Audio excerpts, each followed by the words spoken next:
Parenting करत असताना शिकून पॅरेंटिंग कोणालाच येत नाही.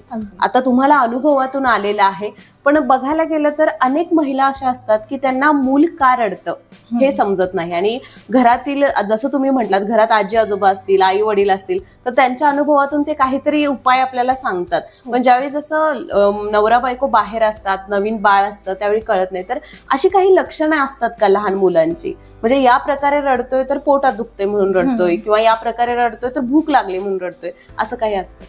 हो, मी नेहमीच माझ्या ज्या न्यू मॉम्स आहेत, कनेक्टेड होतात माझ्याशी, त्यांना मी नेहमी एकच वाक्य सांगते की आई इन्फॉर्मेटिव्ह असली पाहिजे.